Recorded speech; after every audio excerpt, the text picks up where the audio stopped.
வணக்கம். Teachers care அகாடமிக்கு உங்களை வரவேற்கிறோம். தமிழ்நாடு அரசு நடத்தும் பல்வேறு போட்டித் தேர்வுகளில் 1ஆம் வகுப்பு முதல் 10ஆம் வகுப்பு வரையிலான பாடக்குறிப்புகள்லேருந்து பல வினாக்கள் கேட்கப்பட்டு வருது. அந்த வகையில் இந்த வீடியோவில் நீங்கள் நல்லவர் என்று 6ஆம் வகுப்பில் இடம்பெற்றிருக்கக்கூடிய ஒரு தலைப்பை பற்றி தான் நம்ம பார்க்க போகிறோம். நீங்கள் நல்லவர் என்ற இந்த தலைப்பை இயற்றியவர் கலீல் ஜிப்ரான். அப்போது நீங்கள் நல்லவர் என்ற கவிதையின் ஆசிரியர் யார் அப்படின்னு பார்த்தோம்னா கலீல் ஜிப்ரான். இவர் லெபனான் நாட்டை சேர்ந்தவர். இவர் பிறந்தது லெபனான் நாடாக இருந்த போதிலும் கூட குடும்பத்தோடு அமெரிக்காவில் குடியேறி அங்கு வசிச்சிருக்காரு. அப்போது நீங்கள் நல்லவர் எனும் கவிதையை இயற்றிய கலீல் ஜிப்ரான் எந்த நாட்டை சேர்ந்தவர் அப்படின்னு கேட்டால் லெபனான். கலீல் ஜிப்ரான் எங்கு வாழ்ந்தார் என்று கேட்டால் அதற்கான விடை அமெரிக்கா. இவர் தீர்க்கதரிசி, தி மேட்மேன் முதலான ஆங்கில கவிதை தொகுப்புகளையும் வெளியிட்டிருக்காரு.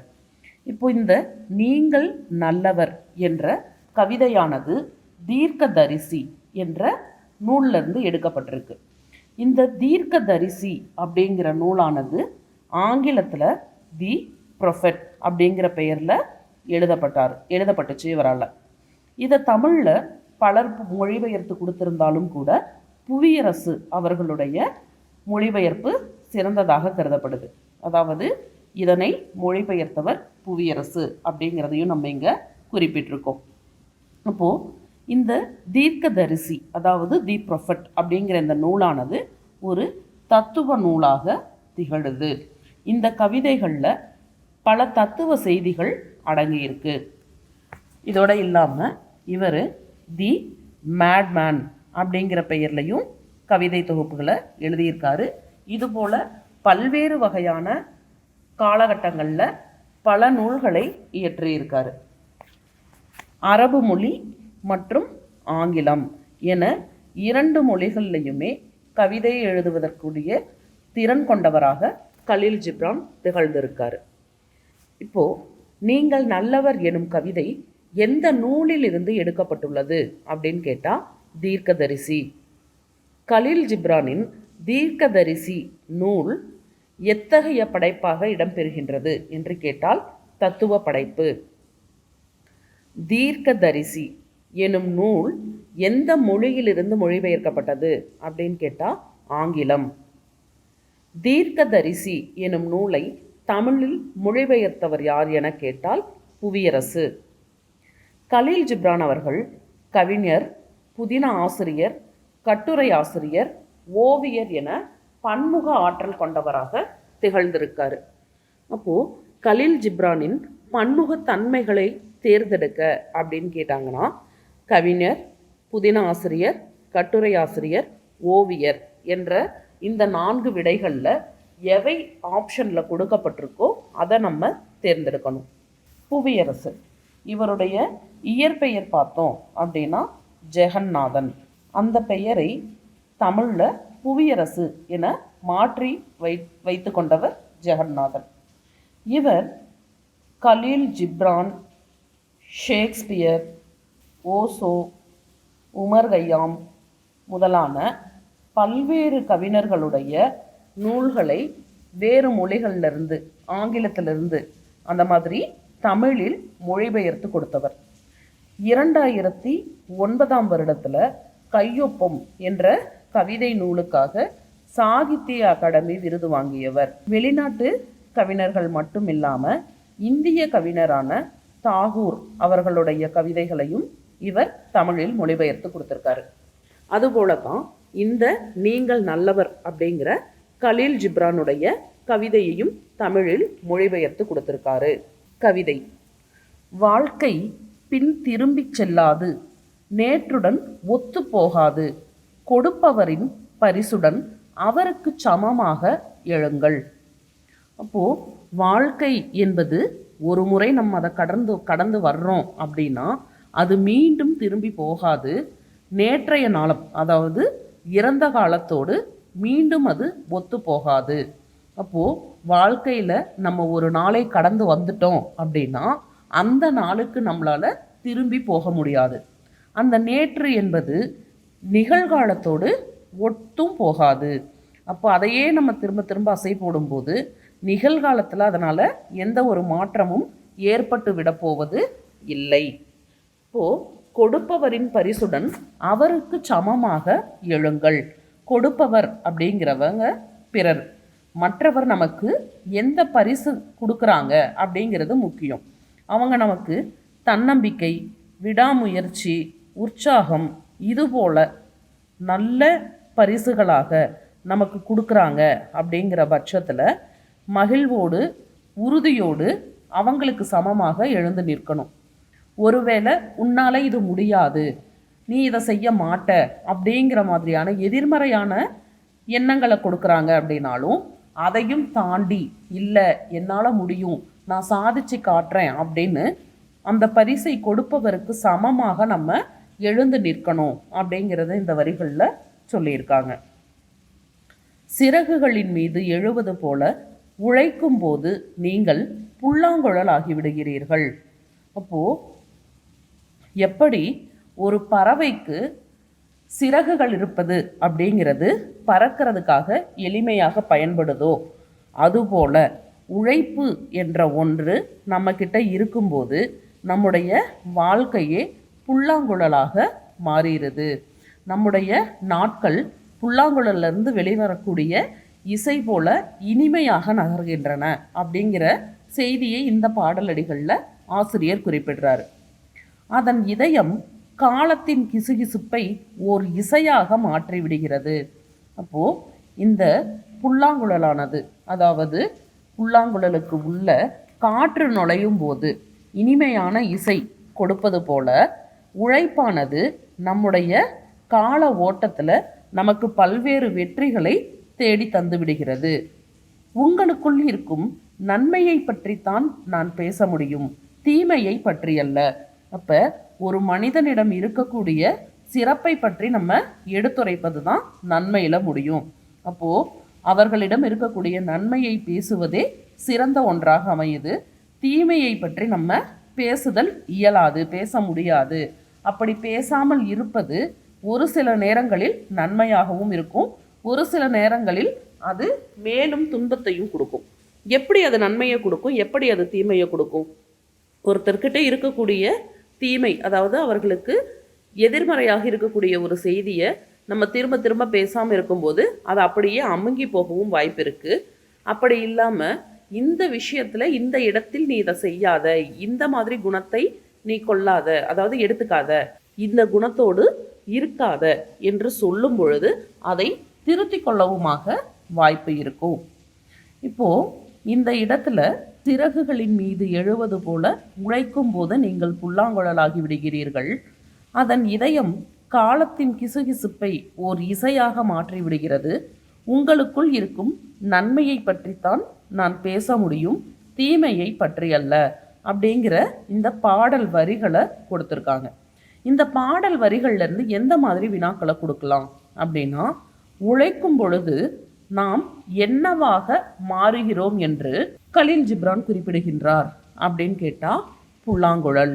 இதயம் காலத்தின் கிசுகிசுப்பை எப்படி மாற்றுவதாக ஆசிரியர் உரைக்கின்றார் அப்படின்னு கேட்டால் இசை.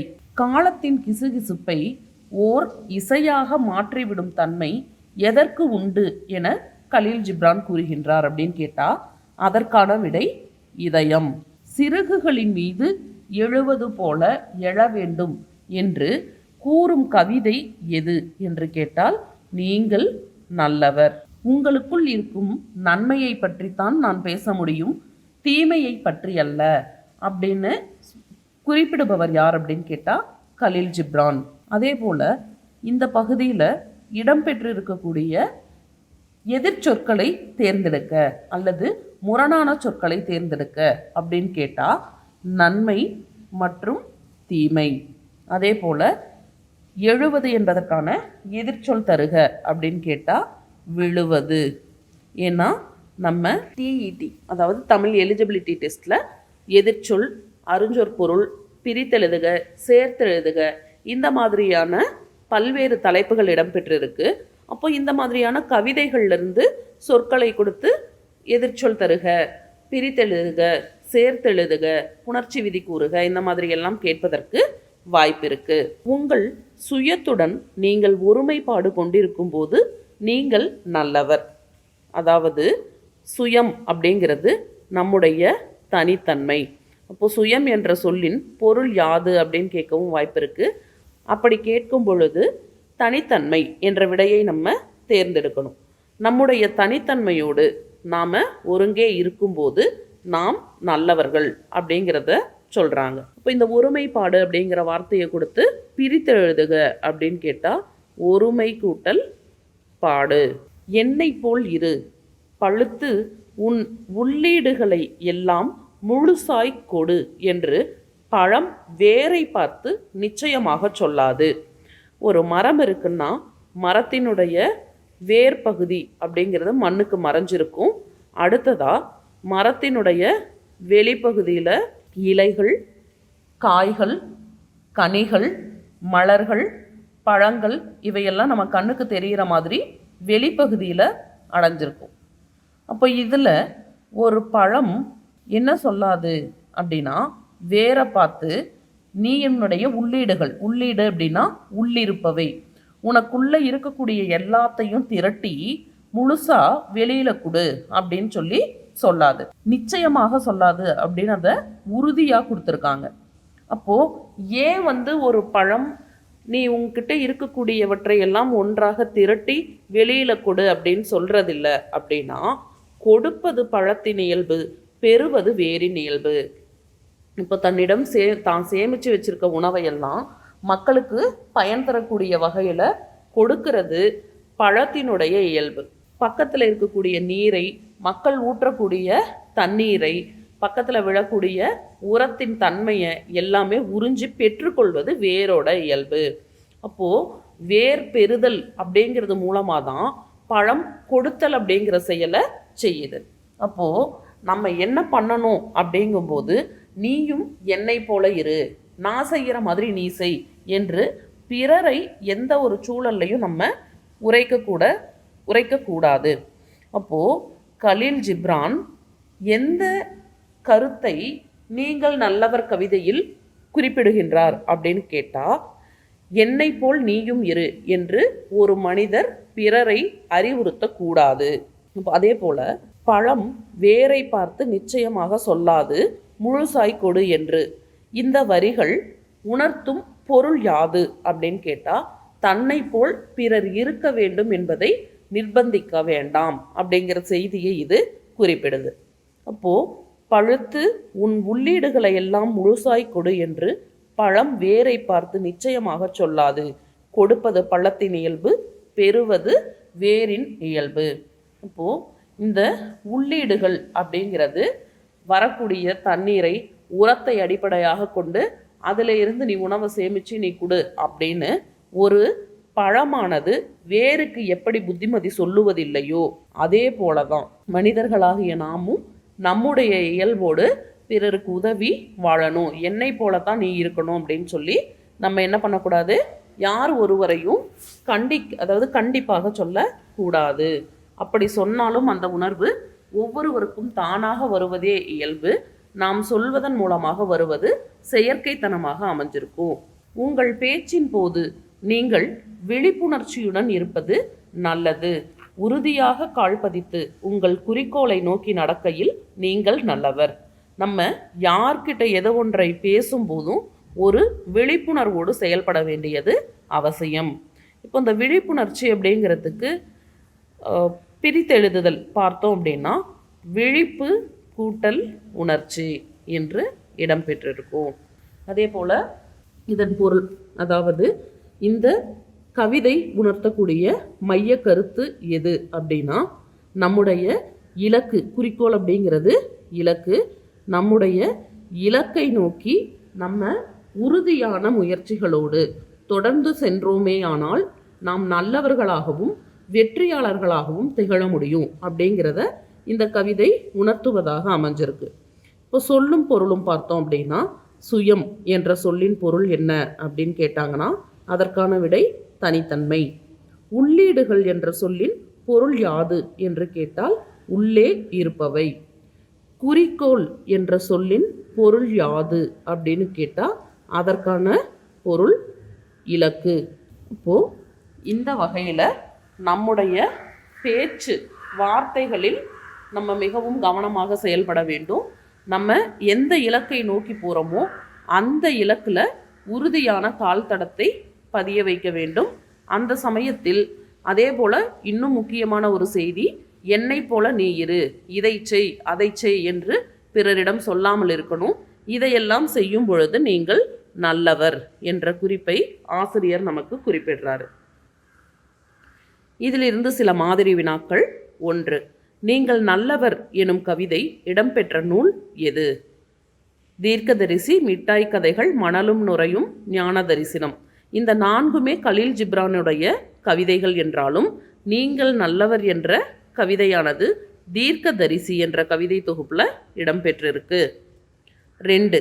கூற்று 1 நீங்கள் நல்லவர் கவிதையை இயற்றியவர் கலீல் ஜிப்ரான்.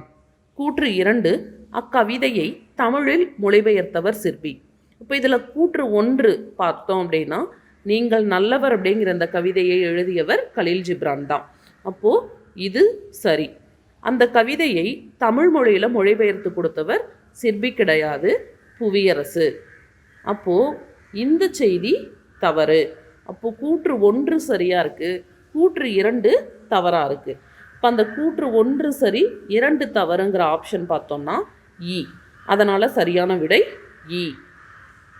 3. உழைக்கும் போது நீங்கள் புல்லாங்குழலாகி விடுகிறீர்கள் என்று கூறியவர் யார்? Byron, Khalil Gibran, John Keats, Maupassant. Khalil Gibran. நெடில் ஆ சரியான விடை. 4. கொடுப்பது எதன் இயல்பு, பெறுவது எதன் இயல்பு? இங்கே மரம் மனிதர், பூ மரம், வேர் பழம், பழம் வேர் அப்படின்னு 4 ஆப்ஷன் கொடுக்கப்பட்டிருக்கு. இதில் கொடுப்பது பழத்தின் இயல்பு, பெறுவது வேரின் இயல்பு. பழம் என்ன பண்ணுது? பிறர் பசி தீர்ப்பதற்கு உணவாக மாறுது. வேர் என்ன பண்ணுது? நீரை உரத்தை பெறுது. அப்போது இந்த இடத்துல நம்ம என்ன பண்ணுறோம்? கொடுப்பது பழத்தின் இயல்பு, பெறுவது வேரின் இயல்பு என்ற விடையை தேர்ந்தெடுக்கணும். இதில் வேரின் பழத்தின் அப்படின்னு இருக்கிறத மாற்றி போட்டுட்டோம் அப்படின்னா அது தவறானதாக போயிடும். அப்போது நம்ம ஒவ்வொரு வரியையும் கவிதை வரிகளை ஆழ்ந்து படிக்கும்போது தான் அதற்கான சரியான விடையை தேர்ந்தெடுக்க இயலும். இப்போது இந்த வீடியோவில் நீங்கள் நல்லவர் என்ற பாடக்குறிப்பை கவிதை பற்றிய செய்திகளை பார்த்தோம். அடுத்த வகுப்பில் வேறொரு தலைப்பில் டிஸ்கஸ் பண்ணுவோம். நன்றி.